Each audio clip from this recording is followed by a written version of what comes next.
in the state of California alone, there's tens of billions of dollars that are invested in fossil fuel interests. The top 200 fossil fuel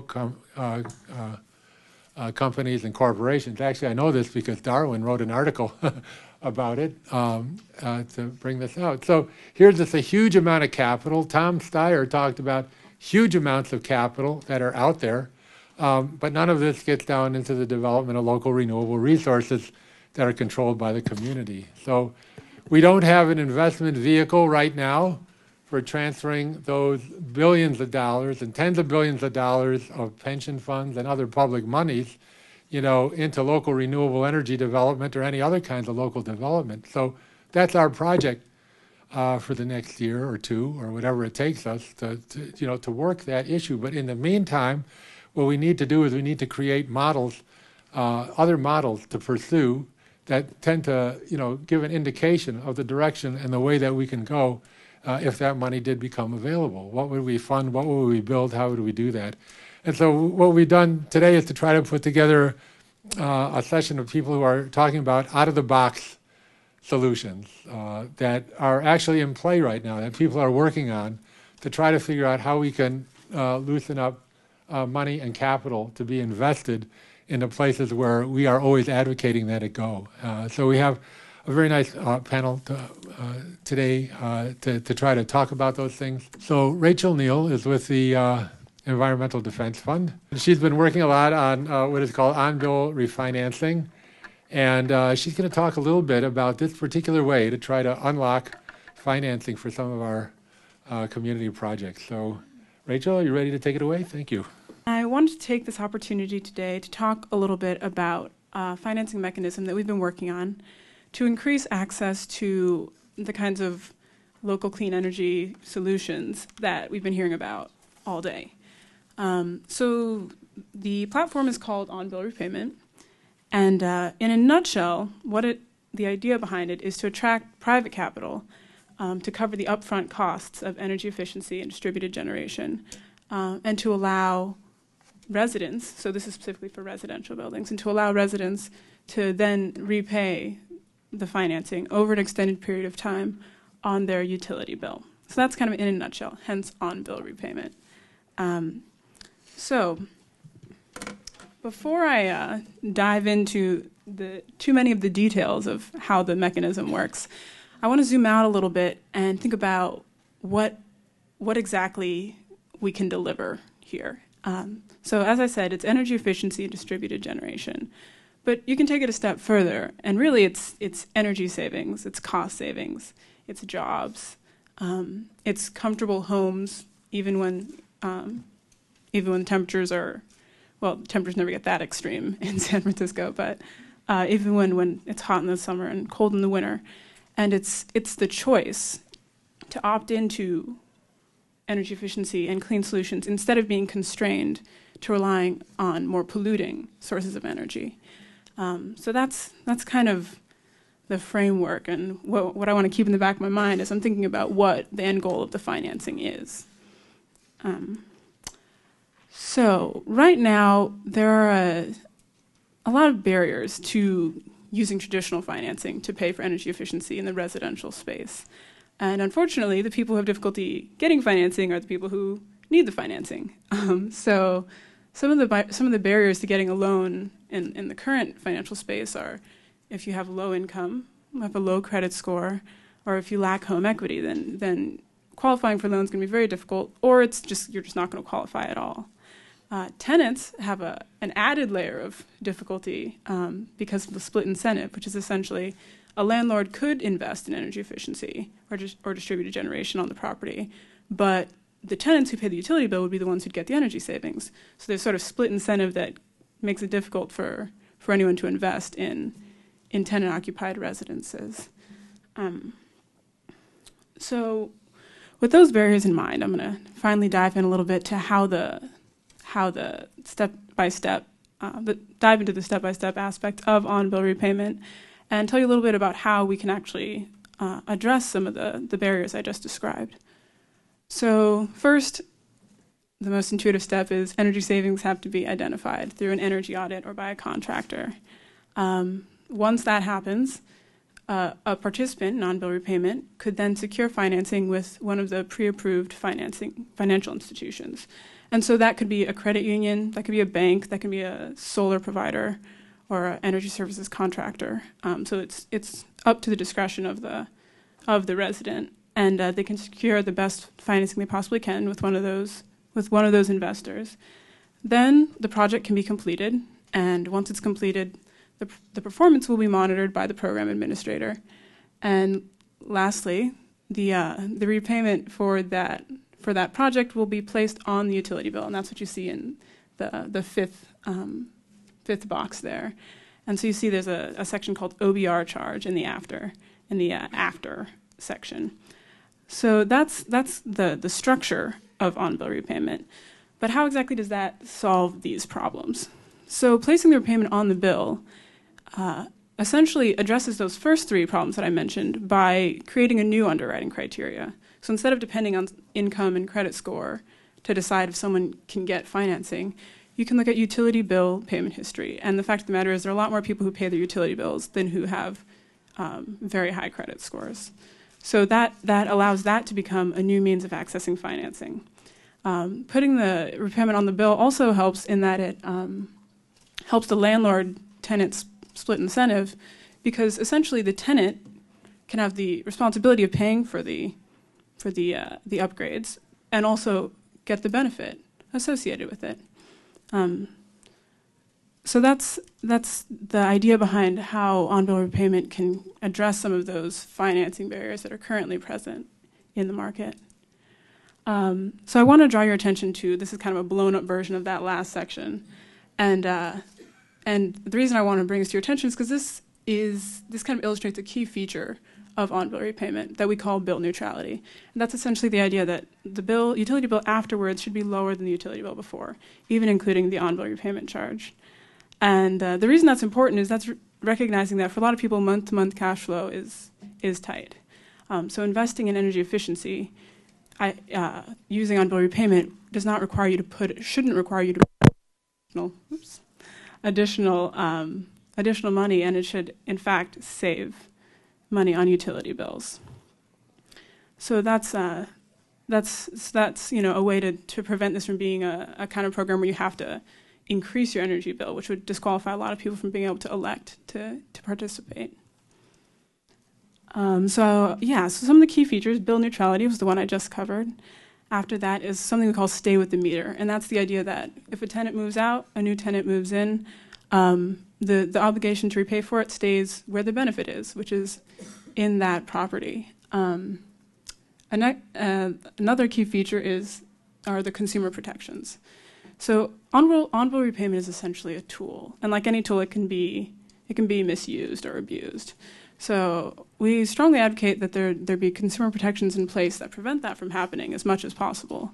And some of those include pre-qualifying financial institutions, pre-qualifying contractors, and overseeing project performance over the course of the life of the repayment period. And lastly, this last one's more of a question than a comment, but how can on-bill repayment really complement existing programs and new energy programs? Because we realize that it's not a magic silver bullet that's going to all by itself solve all the problems associated with financing energy efficiency, but we do see it as a way to increase access significantly. So how can it interplay with public funds and other programs? So that's something I hope can be part of an ongoing dialogue about financing energy efficiency and distributed generation. And this is just to give you a quick status update about where on-bill repayment exists right now and how it's moving forward. So in California, the CPUC actually is moving forward with on-bill repayment for commercial buildings. And EDF right now is considering introducing legislation for a residential OBR program, so that has to do with what I was discussing today. But residential OBR is going to exist in Hawaii and Connecticut in the coming year, and they're moving ahead with it. So it's something that does exist and is moving forward. Our next speaker is Angelica Banks, who's with Cutting Edge Capital. There's a lot of people who are trying to figure out how the community can fund the community or the community needs. And so Cutting Edge Capital has an approach to doing this, which Angelica is going to talk about, and with some reference to the fact that it can be used to really boost renewable energy projects as part of that. Okay, so I'm going to talk to you today about how you can use community capital to fund your business or community project. So in the beginning, people invested in their communities. There were no rules about asking your neighbors, friends, and family to invest in your business. Unfortunately, some people took advantage of this situation. Investors needed protection.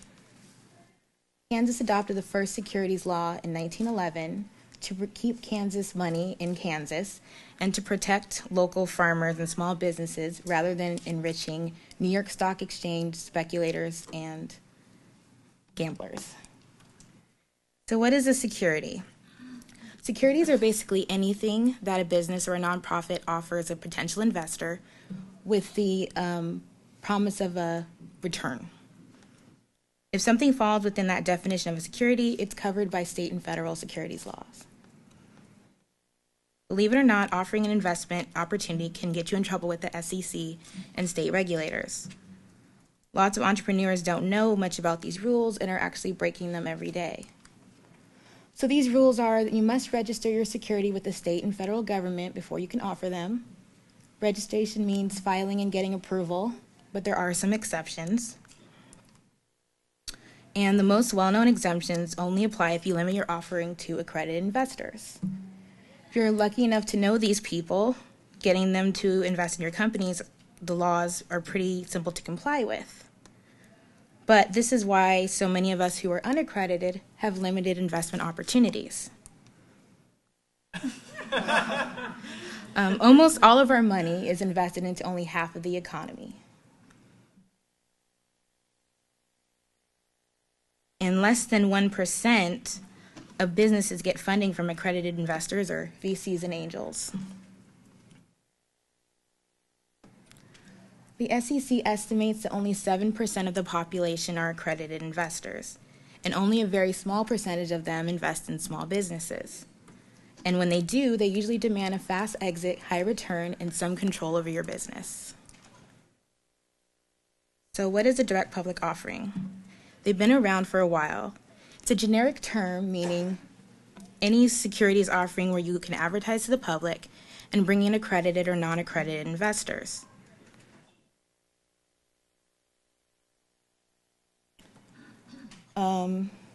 Actually, I meant to say this. One of the first DPOs that was done a while ago was actually Ben & Jerry's. So the good thing about DPOs, except, aside from the two things I mentioned, is that you can make it directly to investors. You don't have to go through a middleman, and it's legal now. Another recent example is Mosaic. You may have heard of them. They're able to offer investments to accredited and non-accredited investors in their solar projects and offer them on their online platform, and they were able to do that by filing DPOs in the states where the offerings are available. They've raised millions of dollars, and I think the minimum investment is $25. These are some of the clients we've worked with recently. Farm Fresh to You is an organic produce delivery service. They did a green loan program, so they pay back the interest in credits towards their product. Real Pickles is a Massachusetts worker co-op. They offered non-voting preferred stock and raised $500,000 in 2 months. Quimper Mercantile is a community-owned store in Washington. They had a $100 minimum. They offered common stock. They've raised about $600,000. And a very local example is People's Community Market, which raised almost $800,000, I think actually over $800,000, offering non-voting preferred stock discount and gift cards to build a grocery store in West Oakland. We also did a DPO last year. We weren't trying to raise a lot. We actually raised a little more than our goal of $150,000, and we offered a 5-year revenue sharing agreement. We're working with Energy Solidarity Cooperative right now on their DPO. So where can you find DPOs? We actually created a DPO marketplace, which launched a month or so ago. and it lists these direct public offerings. Oops, it was supposed to do something there. Some of these are the clients I mentioned. We also have RSF Social Finance on there. Many people don't know that what they do is a direct public offering. Arroyo Food Co-op. And we also have created a platform. So anyone who's familiar with Kickstarter, Indiegogo, we have something similar for investment. So a business can put their story online and people actually invest online. So we think that as DPOs get more popular, more investors will have places to send their money, you know, aside from Wall Street. So, okay. Thank you. So next up is going to be Darwin Bond-Graham, who, well, it's hard to describe Darwin a little bit. He's sort of a journalist, but he's not like a journalist most of you know, but he makes his living by being a journalist. But if you've ever read any of his articles, well, they're really in the old tradition of somebody really, you know, doing the investigation, doing the digging, really coming up and not saying that every side of an issue is equally valuable. So Darwin, what do you think about financing? I want to try to explain to you why it's my opinion, as a historian, as a journalist, why there will not be just an equitable transition to some sort of green solar utopia unless it's just and equitable, unless there's a radical redistribution of wealth and incomes from the top to the bottom. I'm not making a moral statement here. I'm not trying to be warm and fuzzy. I'm making a statement based on what I believe to be the facts of how the economy works. And I'll explain that in a moment, but I want to first run through the private financial system and sort of talk a little trash about it. Here's a question. Who is the most, a question for you all, and I think you can answer it. Besides Tom Steyer, who is the most beloved and respected and successful investor in America? Warren Buffett. Okay, now can you tell me all of the wonderful renewable energy projects that Warren Buffett has poured his billions of dollars into? No, he's done some stuff. Do you know? Okay, I'm hearing a lot of vague things here, but it sounds like, okay, so the big thing, if you look him up, if you look Warren Buffett up and try to match up his private financial muscle and how he's going to change America through his private corporation, it's a publicly traded corporation, Berkshire Hathaway, how they're placing their capital into the solution, right? If you look that up, turns out what it is Warren Buffett in the late 90s invested in a big company called Mid-American Holdings. They essentially took a private Mid-American Holdings, built out a significant wind energy generation portfolio in the 2000s, especially since 2008. Using mostly tax credits, which are, I think, actually problematic in terms of ways to build out renewable energy, because tax credits take money out of the federal tax purse, and well, there are significant problems in terms of equity with that. But if you actually pull up the annual SEC filing for Mid-American Holdings for last year, you'll notice that actually this is a corporation that 58% of its energy portfolio is still coal-fired power plants producing energy for the grid.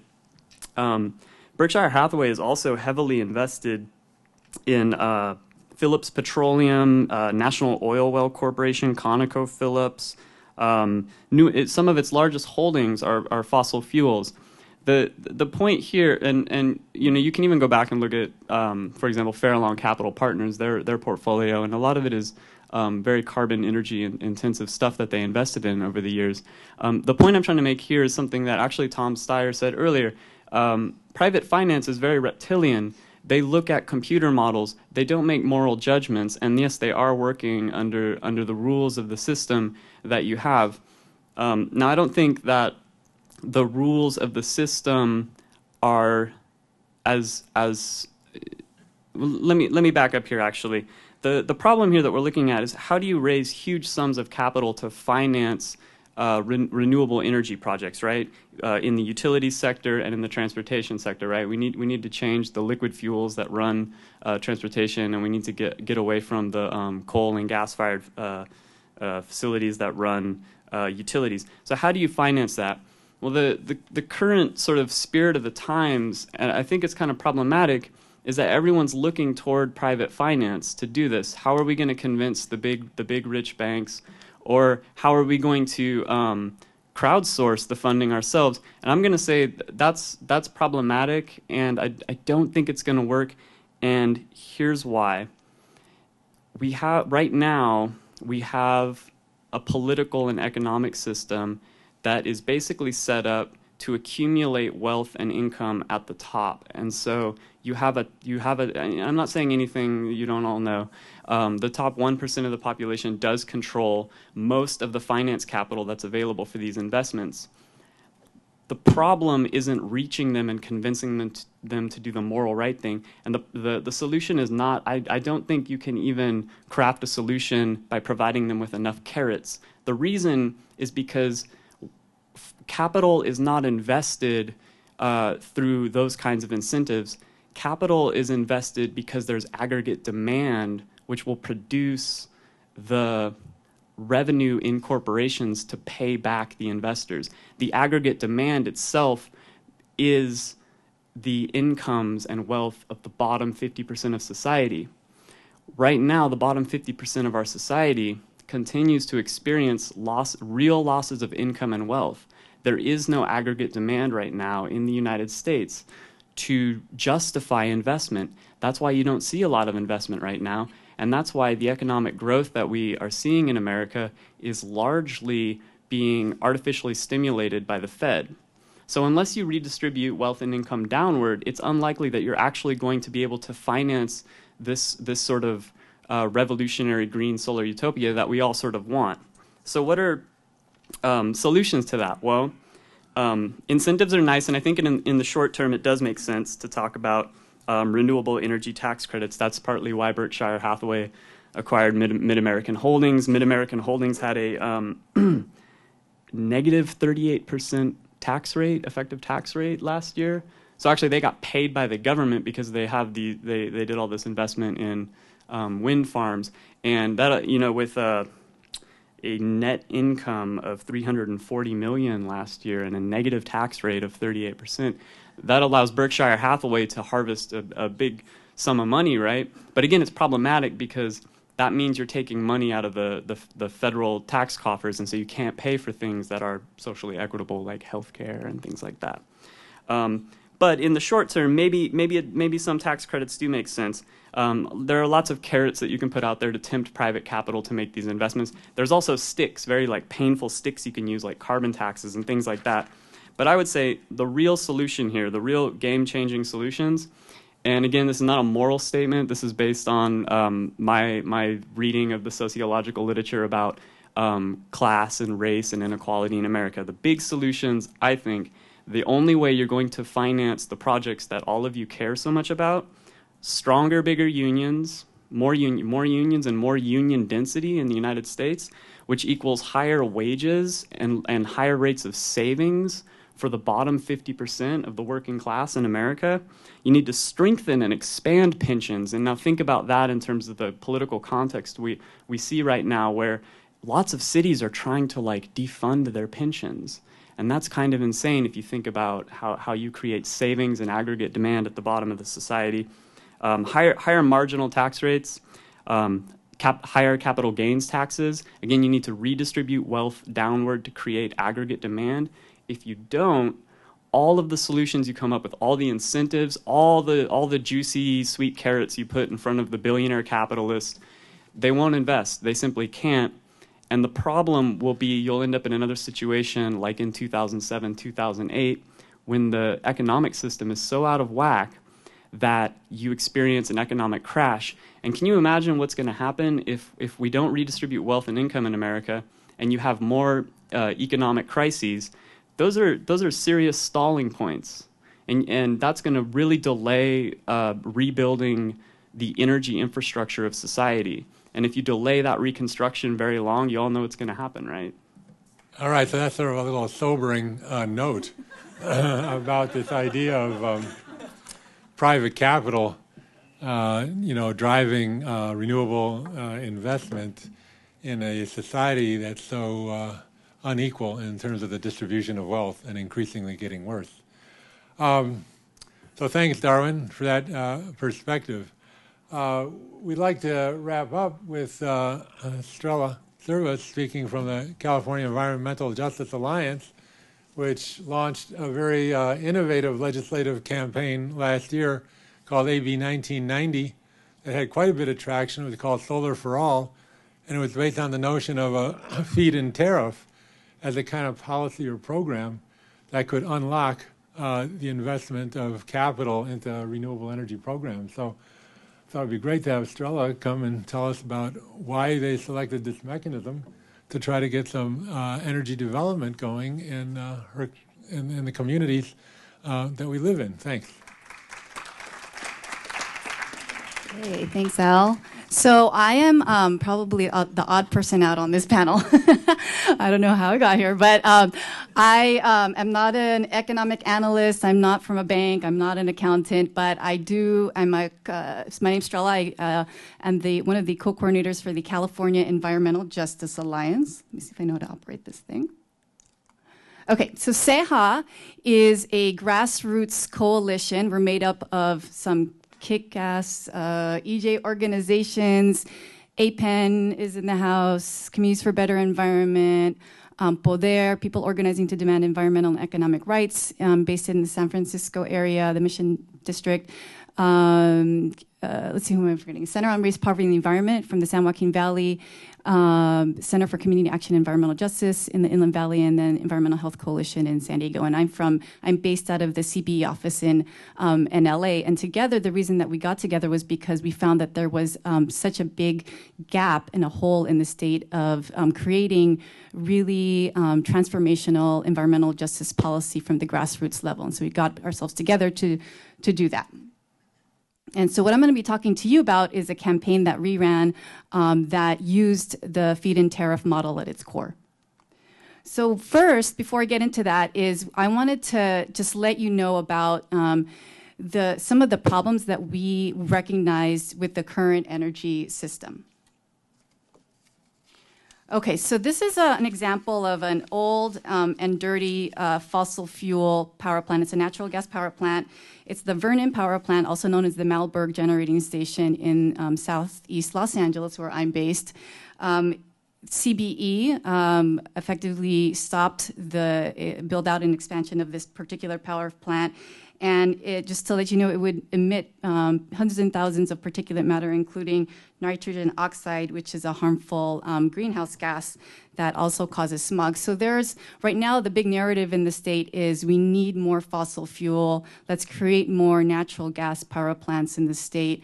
When we know, at least the people in this room know, and folks in environmental justice communities across the state who live next to these dirty power plants and oil refineries know that this is the wrong way to go and that we really need to shift that narrative to something that's clean, local, and distributed, decentralized generation. So, and the other problem that we found is that fossil fuel is also very expensive. So this is just a couple of pictures of transmission lines. And so transmission lines are used for, when we process energy at the level of the power plant, that energy is then brought through these massive long transmission lines that are really expensive. And so not only is fossil fuel really dangerous and costly to our health, it's actually really expensive. And if we do a lot of trainings in CEJA, and so one of the trainings that we did was to look at our energy bills. And if you actually look at your energy bills, a lot of what we are all collectively paying goes to these transmission lines. And so how do we address all of these costs?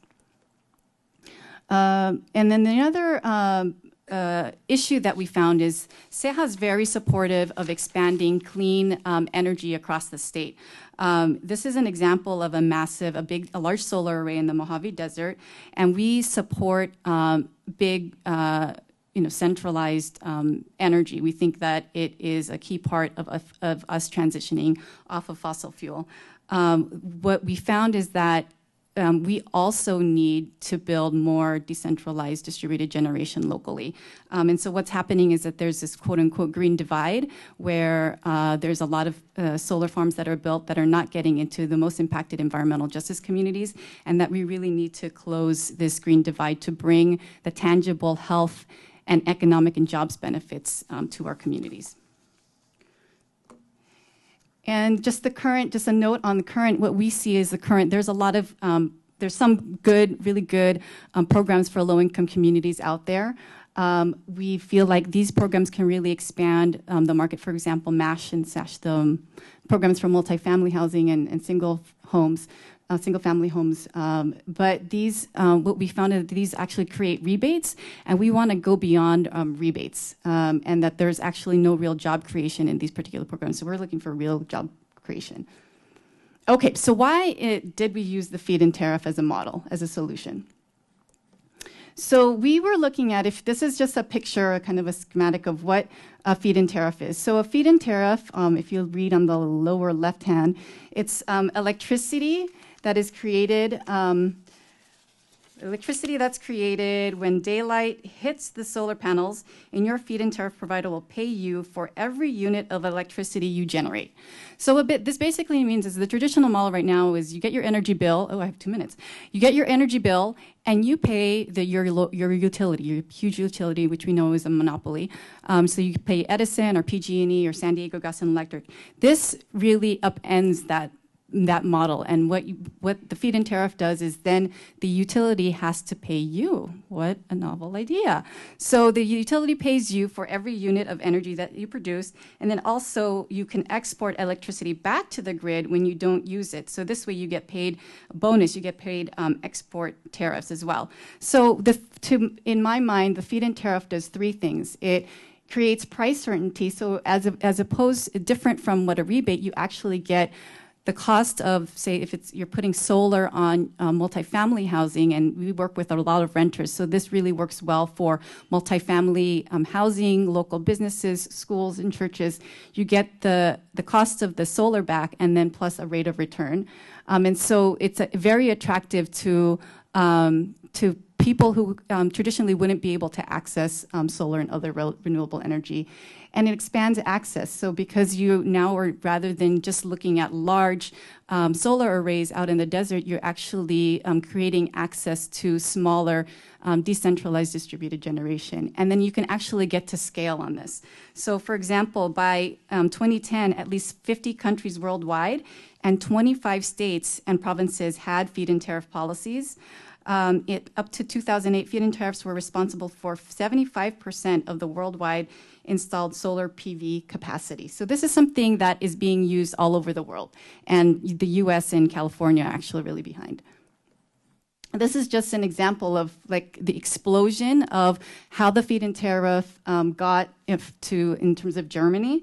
And so in Germany, which has half the sunshine that California does, it's installed 30,000 megawatts of solar since 2006, compared to California that's only installed 3,000 megawatts of solar.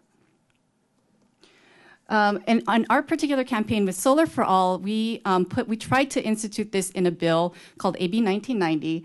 And what we're doing is we were looking at hotspots or environmental justice communities. So if you could see, all the red there are areas that are the most polluted. They have high levels of underemployment or unemployment, and these are just the toxic hotspots that we were targeting, and we have these maps all throughout the state. So these are the areas that we are trying to prioritize. This is an example of a local feed-in tariff. So LA, which is LA actually has a local program, a local example, which we were really trying to follow, called, their coalition is called the Clean LA Coalition, I believe. So they have a pilot program of 150 megawatt feed-in tariff program. Just that pilot program would generate 4,300 jobs and $500 million in local investments. And it also targets toxic hotspots like we're looking to do. And so really what Solar for All, it's a comprehensive program. We're looking at targeting small-scale distributed generation, so up to 500 kilowatts, using the feed-in tariff as a model, and then targeting toxic hotspots throughout California. These are just some of the leaders that are part of CEJA, mostly women leaders that were pushing for the Solar for All campaign. And the feed-in tariff doesn't necessarily guarantee jobs, but we felt that the feed-in tariff plus a really robust jobs component will bring in more economic investment in jobs in our communities. So what we included in The legislation that we were sponsoring, AB 1990, is a local hire provision. So what we really wanted to do is bring the jobs back home. We want family supporting wages, so we don't want these minimum wage dead-end jobs. And then we also want pathways to long-term careers as well. And of course, all of this, I mean, the organizing component is centered to this particular campaign. So even though we're pushing feed-in tariff as a model, it really has to be combined with the organizing of low-income communities of color across the state. As Tom Steyer mentioned earlier, it's really the Latinos, the African Americans, and the Asian Americans that are really going to make or break energy policy in the state of California. And so what CEJA is really about is bringing together all of those grassroots leaders, educating them and empowering them on how to shift the narrative from one that's dirty, old energy infrastructure to something that's new, innovative, and something that will really shift the paradigm in the state. And so it really can't be done without the community power, and we're doing this obviously for our future generations.